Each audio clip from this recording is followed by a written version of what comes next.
Ça, c'est le trailer que Yamaha a publié le 18 mai 2021 à 15 h pour la Yamaha R7. Quelques temps après est annoncée la création d'un nouveau championnat collé à l'organisation de l'Ultimate Cup, la Yamaha R7 Cup. Facile. 5 dates, 10 courses et environ 30 pilotes auront l'honneur de lancer les hostilités. Ils viennent de tous horizons, de tous niveaux et de toute culture. Certains sont novices, d'autres chevronnés, mais ils ont tous un point commun, la moto. Même préparation, même kit et mêmes améliorations pour tout le monde. Pas d'écart de performance, il n'y a que le pilotage qui compte. Bonjour à toutes et à tous, c'est Carbone23 et Yamaha m'a justement invité à participer à l'une de ces manches de la R7 Cup. Et c'était incroyable. Messieurs, dames, bonjour à toutes et à tous. Ouais.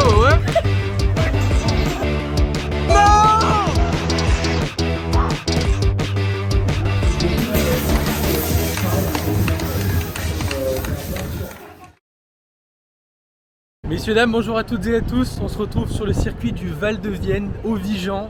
C'est près de Poitiers. Moi, je ne connaissais pas du tout ce circuit. C'est la première fois que je viens ici. Vous voyez, je suis en bleu et c'est pas pour rien puisque on est sur la manche de l'Ultimate Cup pour la R7 Cup. Et cette fois-ci, c'est un petit peu particulier puisque je ne viens pas pour filmer, mais bien pour participer à cette course, à ce week-end incroyable. Petite pression quand même parce que j'ai jamais roulé ici, mais aujourd'hui, on a un track day classique avec 6 roulages de 20 minutes. Demain, on a 2 séances d'essai libres, une qualif et 2 courses le dimanche. Donc voilà, je vais vous emmener comme je peux, puisque forcément, vu que je roule, j'ai pas vraiment le temps de filmer. Mais on va faire ça le mieux possible et je vais vous embarquer avec moi.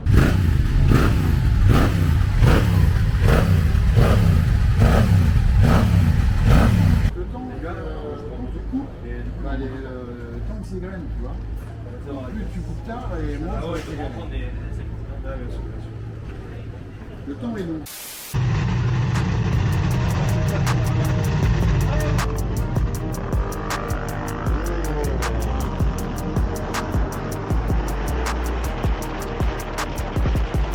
Allez, c'est parti, la journée de track day peut commencer et je me sens tout de suite à l'aise sur la moto. J'ai vraiment l'impression d'avoir ma R6 entre les mains, mais avec l'agilité de la 300 et ça franchement c'est dingue.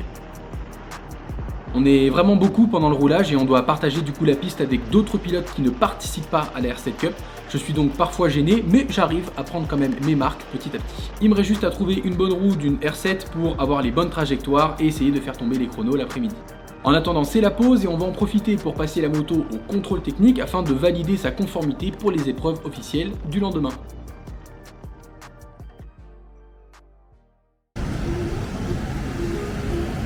Moi j'ai connu la course sans les dorsales.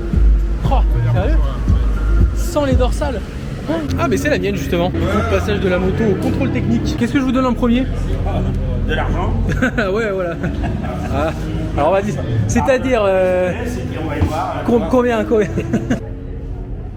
il y a un trou? C'est pas un trou.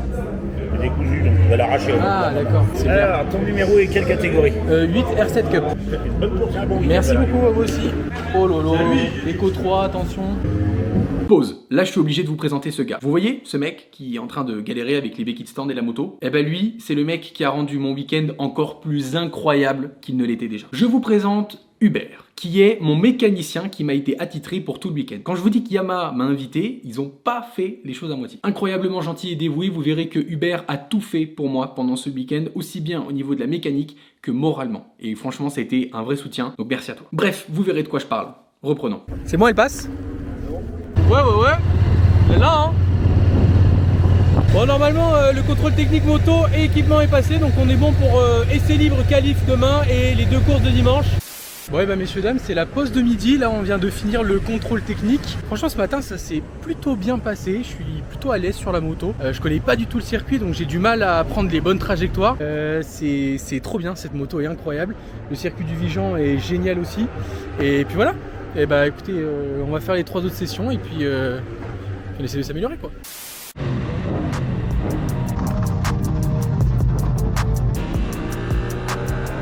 Là, clairement, je suis beaucoup plus à l'aise. Les trajectoires sont bien meilleures, même si elles sont pas optimales. J'arrive quand même doucement à repousser mes freinages, accélérer un petit peu plus tôt et je prends encore plus de plaisir avec cette R7.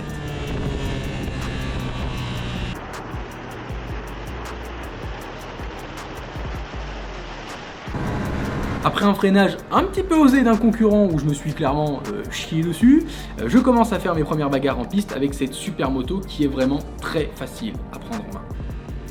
On voit clairement que les 75 chevaux sont plus que suffisants et je commence tranquillement à apprivoiser cette nouvelle moto.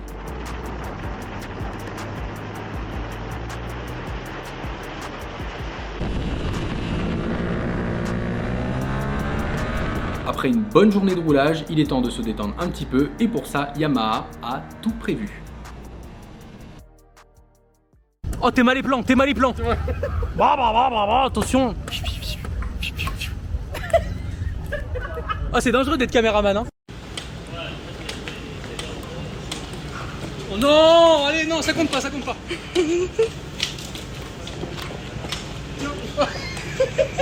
Ah, incroyable. Fais semblant de rigoler, Elliot. Je te jure. Ah, samedi, il y a soirée mousse. Moi, je vais à la soirée mousse, hein.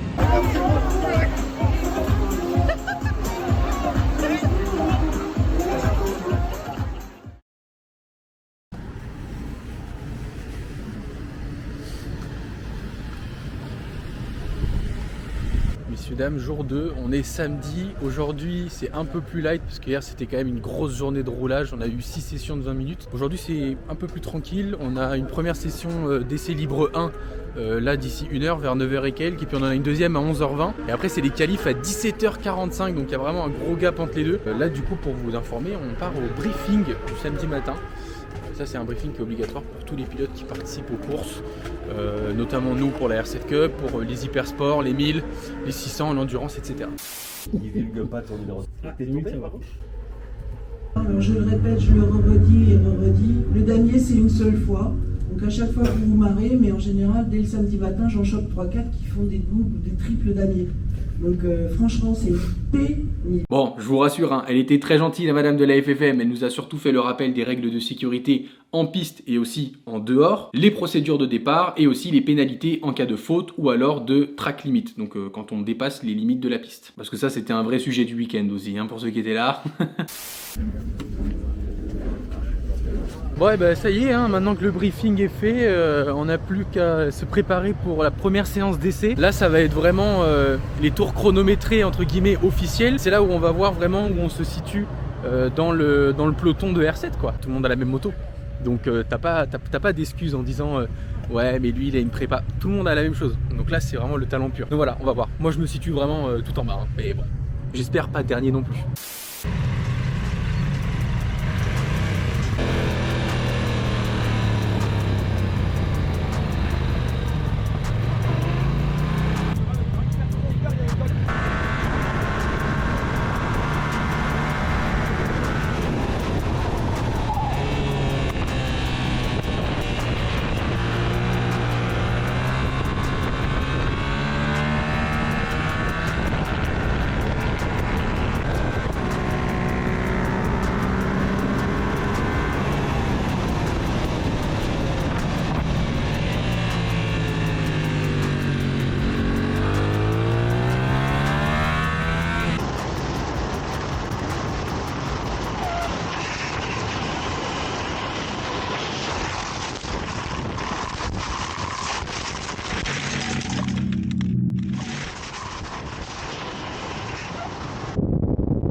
On la relève.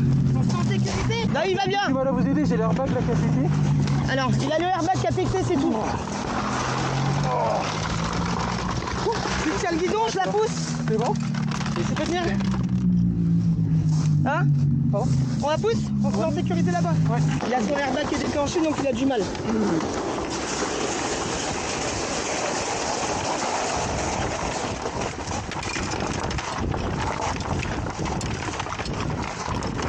Ah la moto elle a volé en hauteur. Mais non mais elle tient là. Comment? Ah elle a fait des ronds comme ça ta moto en hauteur. Ah ouais? Ah bah je l'ai vu venir, j'ai dit à mon collègue dégage, elle vient sur nous. J'ai perdu l'avant au frein. Envoyez votre ton airbag, ça te sert pas, c'est vrai. Non, ça va, j'essaie d'ouvrir un peu parce que... Ouais vas-y. Ouvre-le un petit peu. T'auras des... Bon ça va hein. Par contre je te jure la moto si tu peux la filmer, tu la vois voler comme ça. Ah ben Elle a j'ai fait tout en deux, trois. caméra normalement. Eh ben si elle est encore bonne. Ah. Attention à vous. chute au poste 1, grosse chute au poste 1.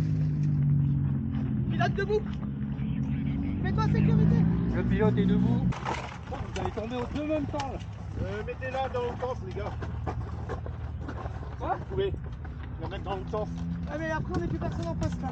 Non, mais la direction, elle est. On évacue déjà.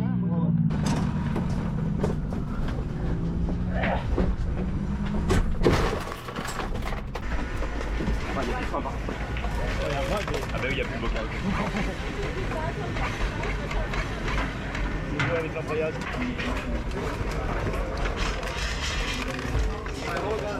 Oui, il va bien. Bon messieurs dames, désolé, j'ai mis un petit peu de temps à vous débrief tout ce qui s'est passé ce matin parce que on était vraiment assez dans le rush. Donc on avait 2 séances d'essai. La première s'est plutôt bien passée jusqu'à ce que je chute finalement au bout de la ligne droite en prenant les freins. Donc je vous avoue que j'ai pas trop compris vraiment ce qui s'est passé parce que j'ai freiné au même endroit que d'habitude, pas plus fort que d'habitude et je suis quand même tombé. Il y a un mec qui est tombé en même temps que moi au tour d'après, exactement de la même manière au frein. Donc on n'a pas trop compris, surtout que la piste n'était pas sale finalement. On a vérifié après avec les commissaires. Donc voilà, c'est des choses qui arrivent. Moi je vais bien. La seule chose c'est que comme vous l'avez vu, la moto a fait pas mal de tonneaux et les mécaniciens, et je les remercie encore 10 000 fois pour le travail qu'ils ont fait, ont été extrêmement rapides et très efficaces parce que la moto a été réparée en moins d'1 heure pour que je puisse repartir sur la séance d'essai libre 2 et reprendre un petit peu confiance en la moto. En tout cas j'ai fait la FP2, la séance d'essai libre 2 qui s'est très bien passée. Alors là c'est important pour moi de faire un petit aparté. En fait moi quand j'ai vu l'état de la moto, je me suis dit bon clairement j'abandonne. Je veux dire, la moto si on arrive à la réparer aujourd'hui c'est un miracle quoi, tu vois, donc ça sert à rien, je me déshabille et la FP2 qui est dans 1 heure je la ferai pas. En plus j'ai aucune connaissance en mécanique, je peux même pas les aider à réparer la moto, à part les regarder, je peux pas faire grand chose pour les aider. Et là jusqu'à 2 minutes avant la FP2, Hubert il me dit habille-toi, tu repars. Et je vous jure que ces 20 minutes de FP2 m'ont permis de reprendre confiance en la moto. Et si Hubert et les autres mécanos n'avaient pas poussé pour que j'y retourne à ce moment-là, je serais arrivé en qualif avec des appréhensions. Donc franchement merci beaucoup tous les mécanos, les équipes Yamaha etc. parce que vous avez été d'une grande aide mécanique et morale qui est juste exceptionnelle. Donc franchement merci. Mais en attendant, comme on a un petit peu de temps, on va faire quelques animations, je vais vous montrer, vous allez voir ça va être drôle.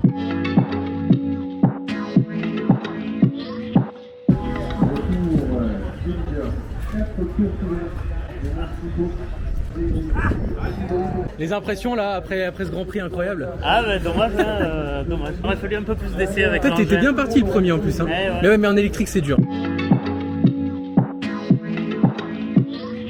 3, 2, 1, c'est parti. Quand ça commence à trembler.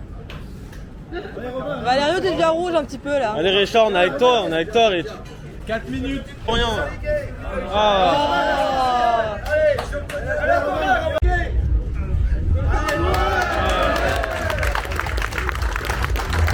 Bon du coup j'ai pas gagné le gainage. J'ai fait quand même 5 minutes 20 de gainage, je pensais pas tenir autant, je me suis dit ouais si je fais 1 minute 32 minutes c'est beaucoup.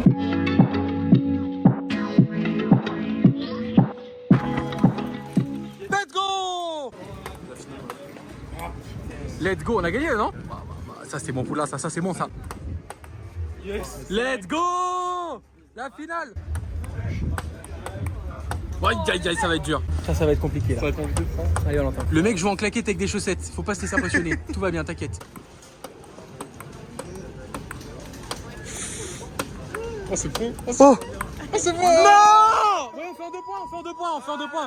en 2 points. Non mais il y avait le vent aussi, c'est pour ça.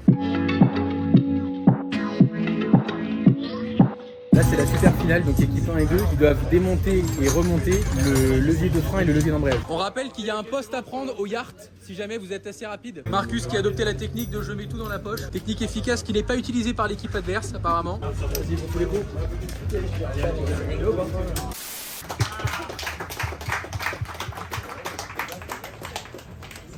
Et à la première place, l'équipe de Stéphane, félicitations. Gagné des valises. Je suis très jaloux, donc si quelqu'un n'en a pas besoin, je suis disponible, moto numéro 8, merci. Je trouve que sur la fin c'était un peu dithyrambique, je sais pas ce que t'en penses Elliot. C'était tout un peu dithyrambique, surtout dans le dernier virage.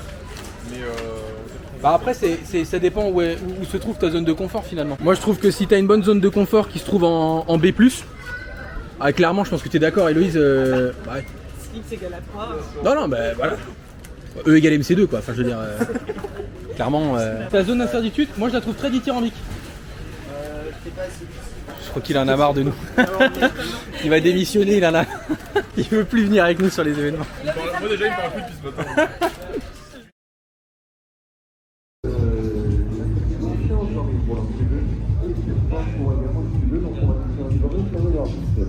Ensuite, à partir de 9h25, on va retrouver la première course pour les Yamaha R7. Puis la course de la classe 40.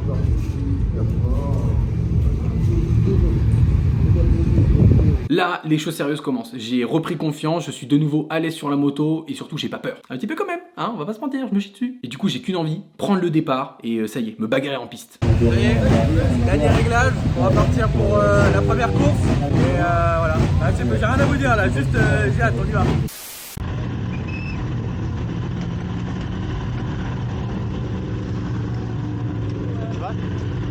Et messieurs dames, bonjour à toutes et à tous, ici Julien Febro pour commenter cette manche de la R7 Cup par Yamaha, en compagnie malheureusement de personne puisque Jacques Villeneuve est retenu pour un tournoi de pétanque sur glace. Voilà, en tout cas nous sommes ici au Vigan, il fait beau, il fait chaud, 25 degrés dans l'air, 51 en piste.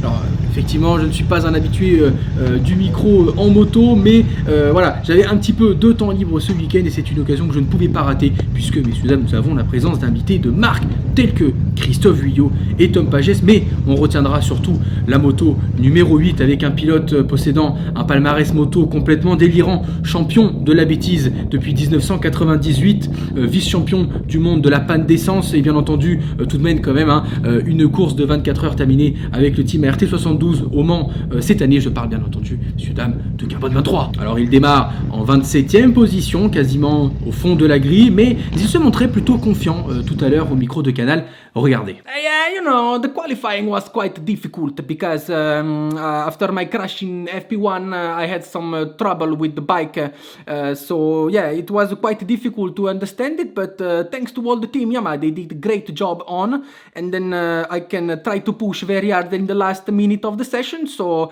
I think I did a great time to have a good track position on the grid, and yeah, we can try now to push very hard on the first corner to overtake some other riders. So yeah, thanks to all the team, thanks to all the fans, and see you in the race this afternoon. Thank you. Voilà des mots plutôt rassurants, messieurs dames. C'est donc le 7e Grand Prix de l'histoire de la R7 Cup. Montez le volume et rendez-vous au premier virage.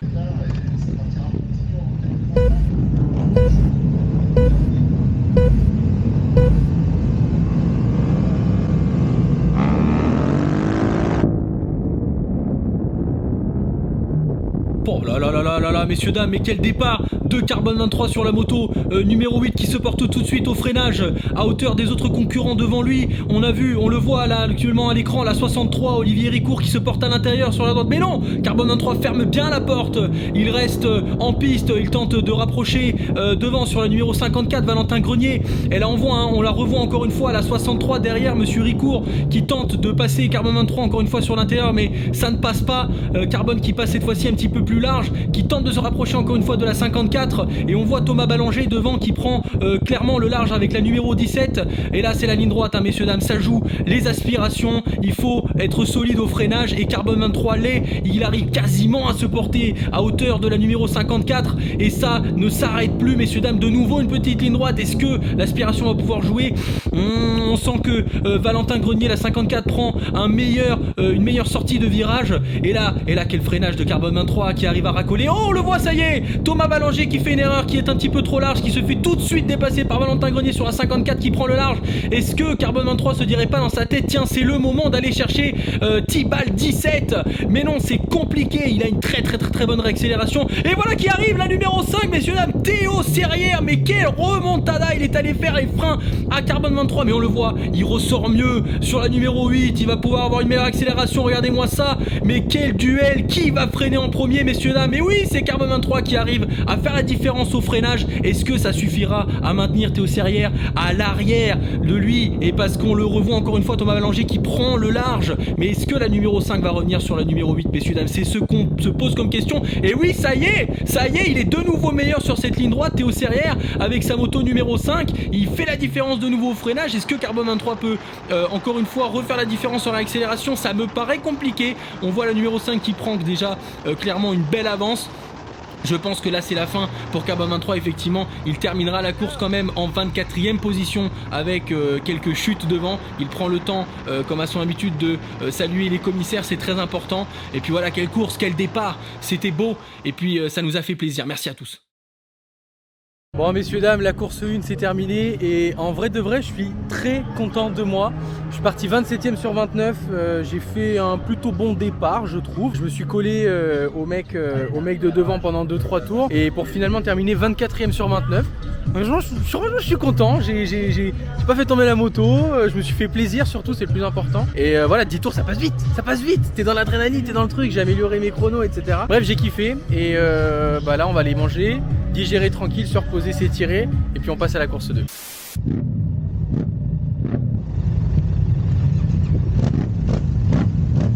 Ouais, amuse-toi bien. Bonne course.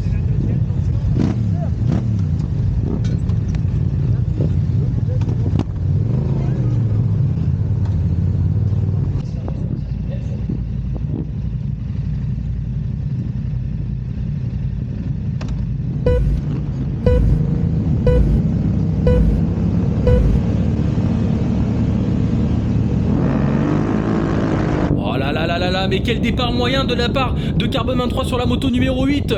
Tout de suite on sent que c'est moins bon, évidemment Olivier Ricourt sur la 63 qui en profite à l'intérieur. Il arrive quand même à passer Théo Serrière la numéro 5. Mais quel boulevard il va laisser sur sa droite. C'est énorme, évidemment. Théo Serrière a de l'expérience, il en profite. Mais Carbone 23 qui se fait prendre 2 places tout de suite dès le premier virage. Mais ça ne va pas, il faut qu'il reste sur la moto numéro 63 qui est devant lui. Il faut qu'il garde le contact, sinon il va trop vite se faire distancer. Et le rythme imprimé par la tête de course par Marcus Delestre et Romain Maître est effréné. Donc les autres concurrents sont plus rapides qu'en course 1.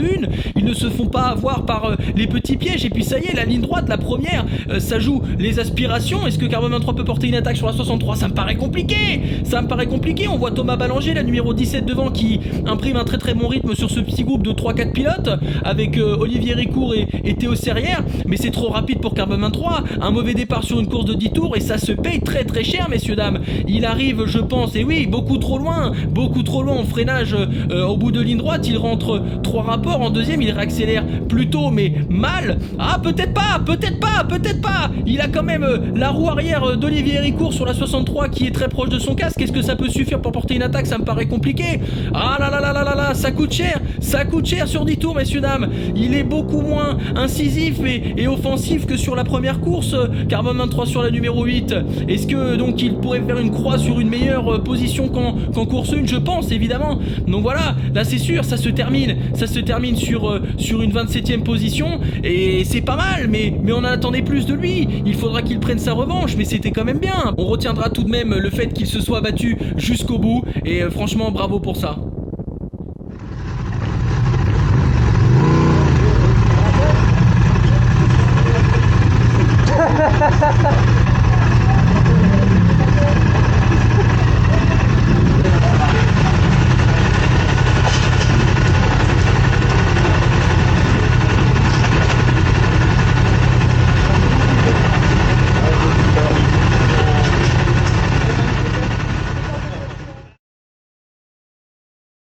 Allez, c'est vos applaudissements, le podium de la course 2.